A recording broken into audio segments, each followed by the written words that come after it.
எடப்பாடி பழனிசாமிக்கு முதல்வர் பதவி மலர் கிரீடம் அல்ல, முள் கிரீடம் என இந்திய கம்யூனிஸ்ட் மூத்த தலைவர் தா பாண்டியன் கோவையில் தெரிவித்தார். கோவையை அடுத்த சென்னையம்பாளையத்தில் நடைபெற்ற இந்திய கம்யூனிஸ்ட் கட்சியின் சூலூர் வட்டார மாநாட்டில் அக்கட்சியின் மூத்த தலைவர் தா பாண்டியன் கலந்து கொண்டார். முன்னதாக செய்தியாளர்களை சந்தித்த அவர், தற்போது தமிழகத்தில் நடக்கும் சம்பவங்கள் 2019 பார்லிமெண்ட் தேர்தலை மனதில் வைத்து பாஜக அரசால் நடத்தப்படுகிறது என குற்றம் சாட்டினார். தற்போதுள்ள அரசியல்வாதிகளுக்கு மக்கள் செல்வாக்கு இல்லை என குறிப்பிட்ட அவர், எடப்பாடி பழனிசாமிக்கு முதல்வர் பதவி மலர் கிரீடம் அல்ல, முள் கிரீடம் என்றார்.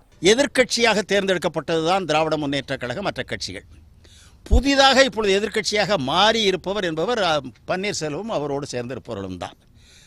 காங்கிரஸ் கட்சி கூட்டாக சேர்ந்திருக்கிறது. எனவே அவரவருக்குள்ள இடமும் தெரியும், பலமும் தெரியும். எனவே நான் சொல்லுகிறபடி தேர்ந்தெடுத்திருந்தால் தோற்கடித்திருப்பேன் என்று சொன்னால் இடையிலே புகுந்து நாங்கள் குதிரை பேரம் நடத்தியிருப்போம் என்று அர்த்தம்.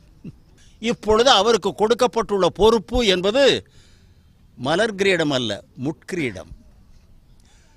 இன்று மட்டுமல்ல அவருக்கு வாக்கெடுப்பு என்பது, ஒவ்வொரு நொடியும் அவர் மீது வாக்கெடுப்பு நடைபெறும். தமிழக அரசுக்கு நித்திய கண்டம் பூர்ணாயுசு என்றும் சட்டசபையில் உறுப்பினர்கள் உடல் பலத்தை காட்டக்கூடாது என்றும் தெரிவித்தார். முதல்வர் பழனிசாமி அண்டை மாநிலங்களுடனான நதிநீர் பிரச்சினைக்கு தீர்வு காண வேண்டும் என்றும் தா பாண்டியன் வலியுறுத்தினார்.